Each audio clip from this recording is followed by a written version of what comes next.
sans passion, sans émotion. Jazakallah Shamim Saeb. Donc on a bien compris que Dieu n'a pas créé la souffrance indépendamment. Au-delà de rendre possible notre perception du bonheur et du plaisir, en quoi la souffrance nous aide-t-elle? Notre frère Shamim nous a bien expliqué que la souffrance est l'opposé du plaisir, et sans la souffrance, on ne saurait pas ce que c'est que le plaisir et le bonheur.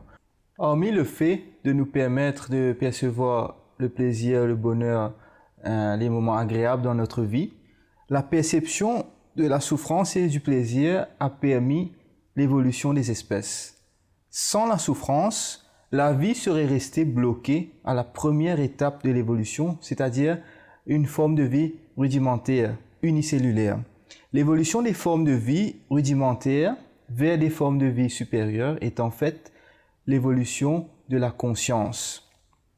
À mesure que les formes de vie évoluent, ils ont une meilleure perception de la souffrance, de la douleur, du bonheur et du plaisir.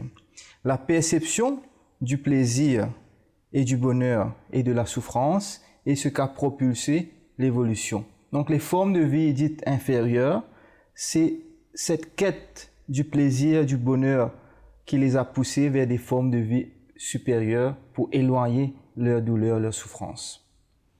Deuxièmement, sans la souffrance, la civilisation elle-même n'existerait pas, car l'homme n'aurait pas ressenti le besoin de s'unir afin de se protéger ensemble des dangers qui les entouraient, les animaux, etc. Même l'agriculture comme on connaît aujourd'hui n'existerait pas sans cette souffrance. Au début, avant la civilisation, les hommes étaient des chasseurs-cueilleurs. Ils allaient cueillir leur nourriture dans la nature, et c'est la souffrance qui les a poussés à s'unir et à commencer à cultiver ensemble afin de nourrir la population. De même, tout le progrès scientifique qu'a connu l'humanité, tout le progrès technologique qu'a connu l'humanité s'effacerait sans l'existence de la souffrance. C'est bien cette quête de s'éloigner de la souffrance et de la douleur et de se protéger des maladies qui a poussé l'homme à chercher, à explorer et à trouver des solutions afin d'améliorer notre vie. Sans la souffrance, il n'y aurait pas cette quête vers le confort qui fait qu'aujourd'hui, nous sommes assis sur cette chaise confortable, par exemple. On serait assis sur le sol. Sans la souffrance, on n'aurait pas les vélos, les bateaux, les voitures, etc. C'est des modes de transport modernes qui nous aident à se déplacer facilement. Sans la souffrance, on ne porterait pas ces beaux habits confortables. Exactement.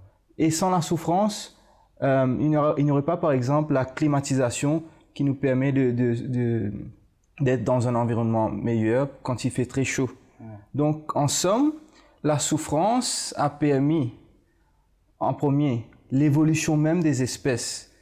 Les espèces inférieures se sont évoluées vers des espèces supérieures. Sans la souffrance, sans cette perception de perte et de gain, de souffrance, de douleur et de plaisir et du bonheur, sans cela, les espèces ne se seraient pas évoluées vers des espèces supérieures. Et sans la souffrance, l'homme n'aurait pas fait des progrès scientifiques et technologiques. Donc, la souffrance nous aide à progresser et à évoluer à tous les niveaux. Pour résumer, ce qui ne tue pas nous rend plus forts. Exactement. Maintenant,